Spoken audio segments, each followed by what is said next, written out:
Well, we're live. We're talking about those plastic bottles. And hi, I'm Jeff Harrison. I'm Leslie Spoor. And welcome to X's and O's with Leslie. And Leslie, you know, you were talking before we were off air, and you were talking about how you're just crazy busy right now. And it has nothing to do with the topic we're talking about. No. But you said something, I don't know, was it 5 or 6 weeks ago? About... You say a lot of things, but I mean, you kind of almost had this premonition of what your business was going to do, and since then it's just been rocking and rolling. Yeah, it's crazy. I mean, seriously. I mean, how much of what we do you think? And I'm not trying to go down some kind of a self-help spiritual route, but how much is that the mindset play a role in a success of any business? I think a huge part of it. Being able to visualize yourself as successful and see the work coming in, it really does help it come in. And I know that sounds like hocus pocus to some people, but it really works. And what you think you can manifest. So, and part of that is because when you think it, you think of ways to help that happen and to do the work. You know, a lot of people who look at the power of positive thought, and this is not today's topic, but just since we're talking about it. I'll start with water. Or maybe we'll just forget today's topic. But a lot of people who want to take advantage of the power of positive thought think that all they have to do is think about it and it happens. And that's not the case. What you have to do is visualize it and believe it, but you also have to create a list, an action item list of steps that you can do to help make that happen. Yeah. And if you work those steps, then like magic, the stuff does happen. I will say that you can't, in the beginning of my business, I used to visualize a lot of money coming in, because obviously we all want a lot of money to come in. And it came in, but it went right back out again. And so I realized that was not the wrong visualization. So now I visualize my checking account at a certain level, and it'll hit it. It will. And then I'll say, okay, I'll raise that up. And I'll raise it up and it'll hit that. And so I'm on a new level right now, but it's amazing because that tells the universe, whatever you believe in, that that you want that money to stay and to be there. And it works. It really does work. But you still have to work your business. You can't just think it and make it happen. Yeah, a lot of times, and then we'll get into the topic, is a lot of times, we get in a situation where it's like I think of it like when you start something, there's always that doubt. Like, say, I want to make X number of dollars, but you've never gotten close to that. Well, it's almost like, as you say, it starts that vibration, it starts that thought process. But here's the thing I want you to think about is, if you were driving from Los Angeles to New York, can you see the end of the road when you get in the car in Los Angeles? You can't, right? So you can only go, or you can only see as far as you can see, but you keep going, and that's goal setting, right? You keep going, and what happens is things happen along the route. That's absolutely right. Right? And things you didn't know show up. And those are the pieces you need to go that next mile, that next hill, that next turn the corner. Absolutely true. So, absolutely true. Yeah, I have to tell you, she said she envisioned this money coming in, and she was just saying today, she's crazy busy. We've got clients coming in left and right. I just today sent out paperwork for 2 more, and it's the end of June almost, and so usually by this time, because we do a lot of absentee home, as you know, right, in the other business, that most of the clients are in place for the summer. So to be getting new clients every couple of days, even at this point, is amazing. That's cool. Yeah, and they just keep coming, and it's great. Just like you. I know.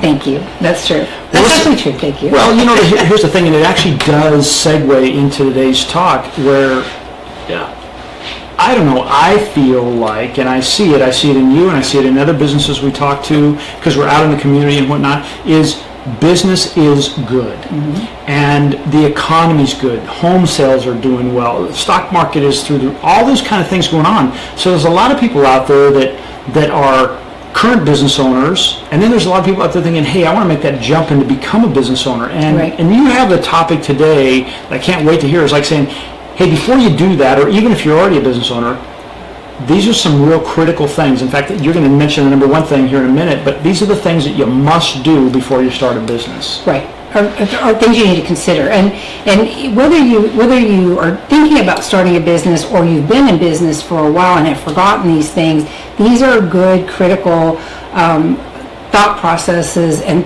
things that you should do anyway, every so often. Okay, so number 3 on my list, I'm going to give you 3 today.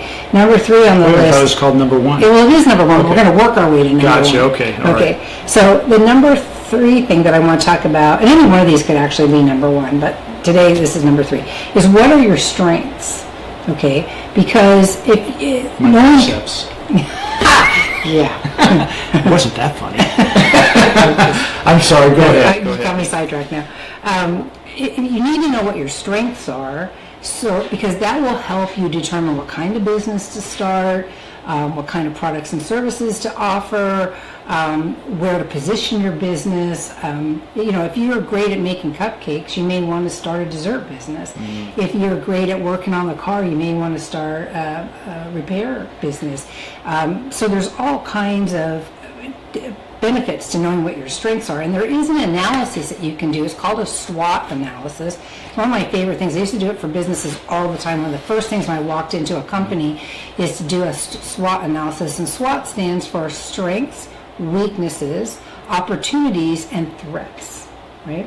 So you sit down and it really helps if you have somebody objective like myself or somebody else that has experience in working with a business, because doing a SWOT analysis is a forest and trees situation. You're too close to it to be able to clearly identify all your opportunities and what's good for you. So it helps to have somebody who can challenge you and ask you questions while you go through this process. But you want to define all your strengths. What are you really good at? You want to identify what you're not good at. For example, you may be great in customer service and able to resolve any complaint with, amicably, and so the client leaves happy, right? Mm-hmm. But you may be horrible at doing the finance piece of it, right? You don't want to keep track of receipts. You just want to throw them in a shoebox and never look at them again. So in that case, the financial or the data collection piece is a weakness for you. Right. And so how do you get around that? Well, you look for somebody to work with you that can do that piece for you so that it's done properly, because you have to have it. Right? So understanding your strengths and your weaknesses will help you know how best to position and leverage all your best features so that you have the best chance at being successful. Opportunities and threats, on the other hand, are looking out into the industry or your community or your client, your ideal client base or whatever, and see where are opportunities for the kind of business that you want to start. So if I had a very specialty item, like I only sold X's, right? Yeah. And I look out in the market and say, well, there's only like 3 people in my entire community who would like this. Mm-hmm. So I look at it as an opportunity. What really isn't? Well, it depends. Yeah. It depends on how much X's are wanted in your area, right? People like those. I'm not going to say anything at all. I'm just going to let that go. So there's, you need to know what opportunities are out there and where you can. You need to be able to recognize opportunities, and talking to somebody will help you to recognize opportunities. And then you also need to identify any threats. So competition is a threat, for example. Cash flow is a threat if you don't have enough money to actually do everything you want to do. So maybe you need to start a little smaller than you planned. So it's very important to sit down and identify the SWOT for your business or your potential business.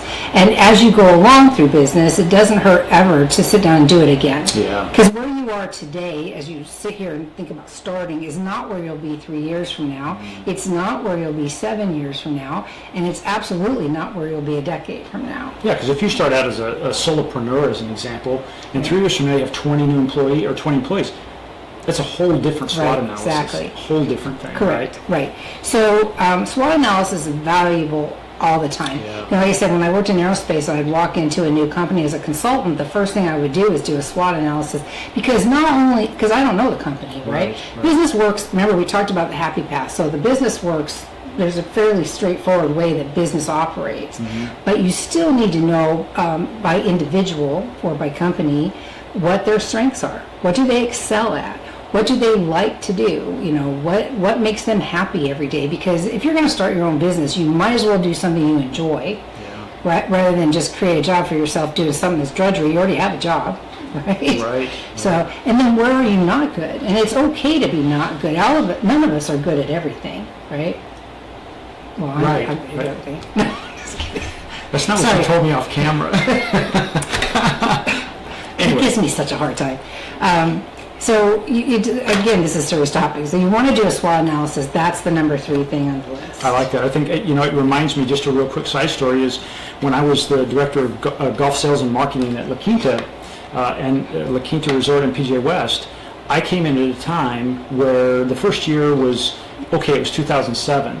And then 2008 hit. And when we did our SWOT analysis, it was totally different, because what I found, Leslie, it was hard for me to say, hey, these are our threats, right?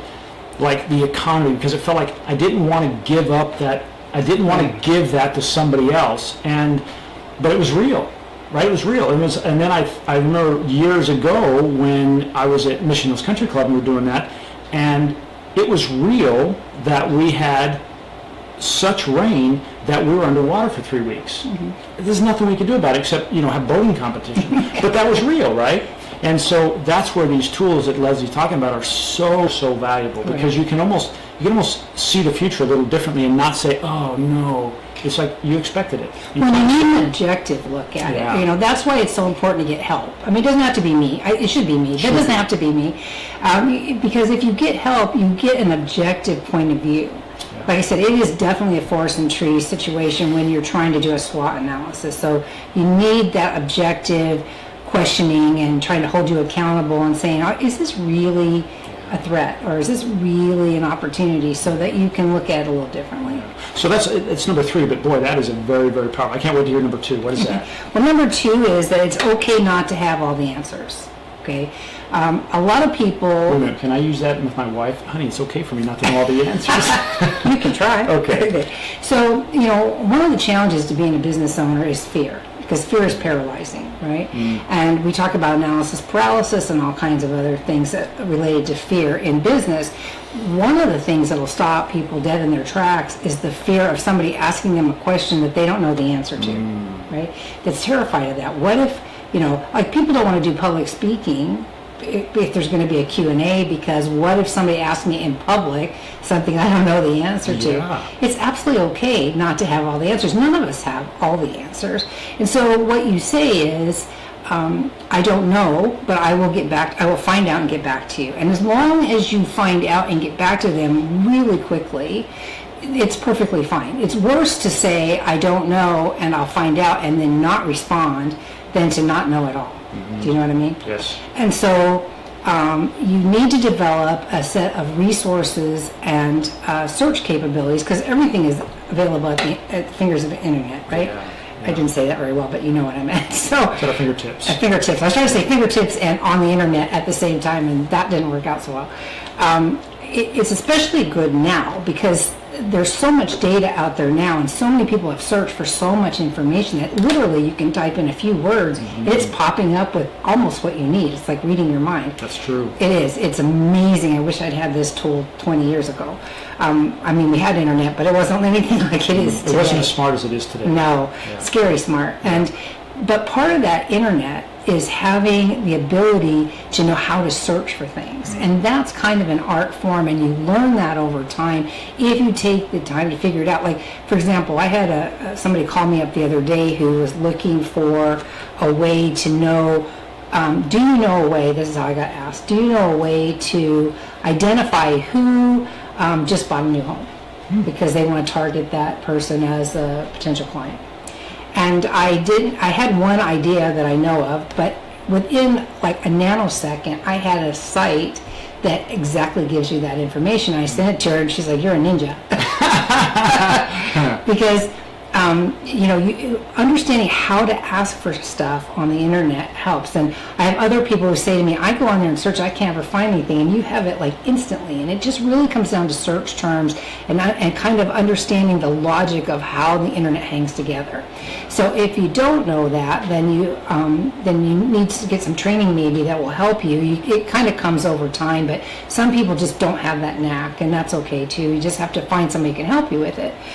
In addition, you need to develop some resources, people that you can go to. Kind of think of it like phone a friend. People that have experience in areas that you don't. Again, going back to the SWOT analysis, places where you're weak, you need resources that are strong in those areas, so that you have somebody you can call and talk to and say, what do I do about this? Yeah. Right? And that's one of the things that, and I'm really not trying to pitch myself over and over again here, but that's one of the things that somebody like I can do for you, is be that resource when you have a question or somebody's asked you something that you don't know. I just got off the phone with a conference call with a lady who got an opportunity to be a project manager for a company, because they're doing a big remodeling project and setting up a new company, and they need somebody to be the liaison between them and the contractors. Okay. She's never done this before. I've done it a bazillion times. So she was so excited when she got the thing. She said, I know, I'll call Leslie right away. So we just spent an hour going through how to respond to the request, and then some of the key points she'll need to put in the proposal, but first she has to get some more information, and that sort of thing. And so having somebody that you can call that's done this before is crucial, because you can't possibly have all the answers. Yeah. It's almost like if you were the very first time you're going to go take a flight, and your first flight is out of LAX, and you live in Topeka, Kansas. It can be daunting, but if you've done it a gazillion times, it's like, here, let me take you by the hand and just walk you through. And it's like, wow, that was easier than I thought. Yeah, that's what it's like to have a coach or a counsel, or having that consulting. Well, and people, I used to do train the trainer classes, right, where I would teach people how to teach other people how to do things. So people learn in various different ways. No two people learn the same way, right? Some people are tactile. They need to touch it and feel it and do it. Other people are audio. They need to hear. You need to explain to them so they can hear you say how to do something, so they can understand how to do it. Other people are visual. They need to read it and look at it. Mm-hmm. And even under visual learners, there are people that need words, there are people that need bullets, and there are people that need flowcharts. So there's lots of different ways that we learn, and so it's perfectly okay not to understand or have an answer for everything. What will happen over the course of your business is you'll gain wisdom, and we talked about wisdom last week, that wisdom is knowledge plus experience. So when somebody asks you a question that you don't know, it not only is it okay, be thankful for it, because now the next time, once you've done the research, you're going to know the answer to that question. Absolutely. Right? And you've gained wisdom. That's great. So that's how that works. Cool, I love that. Right? So now... That's what I wrote down, drum roll. See, right there says drum roll. Yeah, it's a drum roll. Look at that. I didn't even see it, but I just felt it. On my paper it says drum roll. She's got that mental thing going on today. Somebody could call and have somebody come over and pick her. No, I'm just kidding. Not that kind of mental thing. So, number one... I could do like Sheldon and try to do the blow your head up. Please don't do that. It could be messy. So what's number one today? What's number one today? So like I said, all these could be number one today, because these are all really important things. But the number one thing today that I want you to know and remember is that you make the rules. Ooh, I like that. Right? This is your business, and you make the rules. Wait a minute, you mean the customer's not always right? Well, depends on how you want to treat your customers, but yes. Sometimes they're not, okay? All kidding aside, sometimes your customers are not always right, and you have to learn how to handle that when they're not, and that's another topic for another day. But in this case, what I want you to understand is that you get to decide when you go to work, how much you work, what kind of things you do in your work, what goals to set, who your perfect clients are, what kind of products and services. You get to make all the rules, right? Okay. And that's extremely important. I'll tell you a quick story. I may have told it before. If I have, I forgive me, because I can't remember. You'll appreciate it. Yeah, you'll laugh before I get there. So, because of when I worked in private industry, well, as a consultant, I was up at 5 every single day, right? Every day. So the first 5 years of my other company, I was up at 4:30 or 5 every day, going into my office and working every single day. That's what I did, right? Until a friend of mine who is an attorney, she's a self-employed attorney, said to me, "Well, some days I don't feel like getting up, so I just hit the snooze button and roll over and go back to sleep." And I went, "You can do that?" It never occurred to me that I could do that. You make the rules. I make the rules, right? Never even occurred to me. And that's something that will happen is if you're working, you have a job, and you decide to go off on your own, the tendency is to do what you've always done. Right? So you'll work the hours that you used to always work, and you'll treat lunch like you always treated it, and you'll be kind of in a rut. And it's important to understand that you get to do it however you want. If you don't feel like working today, you don't have to work today. But understand that you're going to have to work doubly hard tomorrow. There are consequences. Yes, to make up for the work you didn't do today. You want to be very careful and have the discipline to be able to work the business, right, properly. Right. But having your business means that you get to make some of those decisions. I love that. I just had somebody email me and say, "You want to play hooky and go to the beach?" And I'm like, I do. But unfortunately, both of us are too busy to go till Monday, so we can't go before that. But that's okay. Now you don't have to ask anybody. No, I'm just going to decide to go. Right now, I told her I'd let her know by Friday because I don't know if I'm going to be free or not. But that's the kind of thing that you can do. If you want to take off and go to the movie in the middle of the day because it's too darn hot outside. It's like 120 here. So. What is 114 now. 114, right? It's gone up 2 degrees in the last 20 minutes. Probably because we turned the air off to do this video. This is outside temperature. Oh, it's outside temperature. So you get to make your own rules about everything. And while that can be overwhelming, it's also liberating. Are those things that it's kind of like the very beginning, know your strengths and weaknesses and opportunity, and it changes. Do the rules change, Leslie, as you're further down that entrepreneurial road? Yes. They do, because you age, your objectives for the business change, your customers and clients may take you in a completely different direction than you ever intended. Where you are 5 years from now may not look anything like it looked in year one. Right? And I just wrote a newsletter about this, that you have to evolve and grow and change as society changes, or you risk becoming obsolete, right? That was a Executive Aaron's newsletter that just came out this week. So if you're watching this and you're not on my newsletter list, please be sure to sign up for that. Because we talk about, 1 week we do the consulting newsletter, and 1 week I do the other company newsletter. So I do one a week, but we flip-flop every week. So there's good information, though, in both of them. And it really, as your business changes, as you change, as your objectives change, yes, the rules are going to change, right? In the beginning, I wanted to try to service 2 distinct, different demographics of the population. I learned very quickly that I could not do that. Mostly because you can't do 2 different price points, right? Same service? Not under the same brand for the same service, right? That's why you see generics, because companies want to be, like if you go to, I'm not doing a promo for anybody, but if you go to Walgreens, right? I love Walgreens, and they have name brands, and right next to it they have their generic brand. Right. They're in the same, the packaging looks the same, the ingredients are the same. Sometimes if you look at where they're made in the same place. And as somebody who worked in manufacturing, I know for a fact that we would build the same parts and just put different labels on them, right? Because if you want to sell to different markets, they have to be different. Right? You cannot sell the same service to 2 different markets and 2 different price points, because the people that are paying more are going to be, why am I paying more for the same thing he's getting for less? But the people getting it for less are going to be really happy. Well, yeah, but But I get it. You can't do that. So you have to have something that is different. Yeah. And that's why generics exist, because they want to reach 2 different markets. So the person who doesn't have enough. Some people think that generics aren't the same.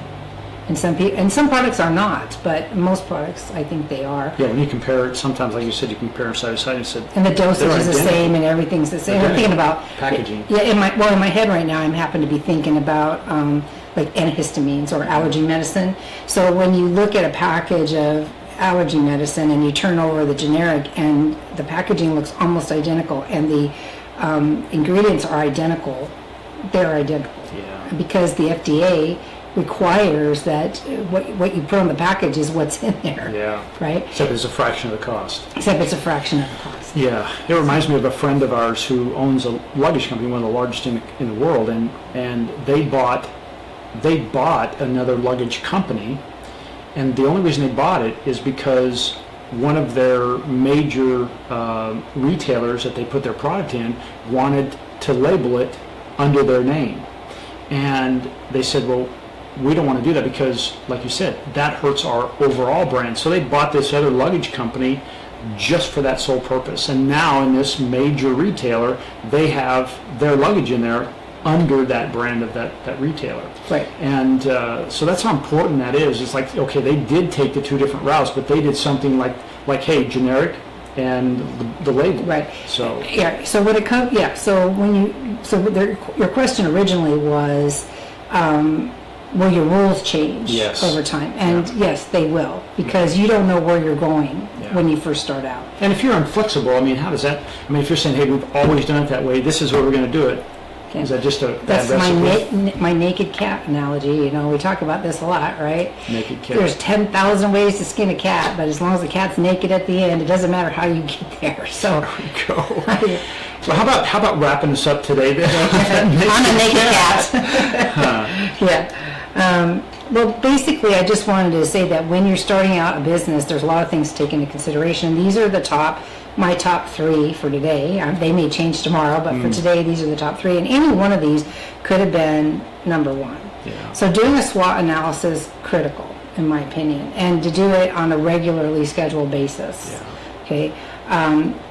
Being okay with not knowing everything is a hard thing for people to get over. Their egos don't like that. And so you just have to learn how to be okay with it. Just like we've talked about, it's okay to be rejected. You want to welcome that. You want to welcome these opportunities where you don't know something, because it gives you an opportunity to learn something new. And then the next time you have the answer. Yeah. Right? So that's how we gain wisdom as we age, whether it's in a business or anything. Right? And then finally you make your own rules, and be glad for that, because that's the whole point of being a business owner. Yeah, right? I love that. Yeah. Well, Leslie, as always, this has been fantastic. I believe this is a white paper that you can download. Yes. I think Amy's got it down below the program now, so you hit that and download that. Also, if you want to know other things, you can go to your website. Right. That's on. I'm sorry. Oh, I'm sorry. Is it on the screen? Not yet. It'll be on the screen in just a second. Maybe. Is it going to be on the screen, Amy? I think it's in the top right. Isn't the logo up in the top right? Oh. Yeah. We don't know where it is, but it's conciergebusinesssolutions.com. It should show up here eventually. If you're watching this video, you're on our Facebook page anyway, so you can get to it from there. And I would really like for you to go and look at the website, because there's a lot of information on it. Everything from case studies of companies that I've helped in the past, to frequently asked questions, to all our different products and services. So take a minute and go take a look at that and see if there isn't something there that can help you. The investment you make in your own knowledge is always the best investment to make, right? Because that's how you get to be successful. There is absolutely no sense, and I'm going to just say this for the last thing, there's absolutely no sense in trying to build a business through trial and error and make costly mistakes. Not when there's people out here that have done it themselves and are successful, right? Sure. So hook up with those people. That's right. That's right. So, well, Leslie, again, thank you very much. The information should be on there, so if you wanted to contact Leslie, I believe it's info@conciergebusinesssolutions.com. And if you just go conciergebusinesssolutions.com, that will take you to her website, where you can find all kinds of goodies, educational things. As she said, invest in yourself. We like to call it, hey, put a little skin in the game, because it's almost like when we were kids, when our mom did our laundry, when our mom did made the bed, did the room, we tore it up, we didn't have anything invested. But all of a sudden we got to that age where that was our car that we paid for and we washed. we treated it differently. So put a little skin in the game and you'll treat it differently. Leslie, I want to thank you for being here. Thank you. This is called X's and O's. You can catch us every Wednesday at 3 o'clock or thereabouts, because we make the rules. It could be 3:05, could be 2:58. You should be here. But you should be here. Take notes. And we ask you to do one more favor. If you like this, share it. Share it. And then also put some comments or questions down below, and Leslie will address those. Yep. All right? That's it. Thank you. X's and O's, we're out.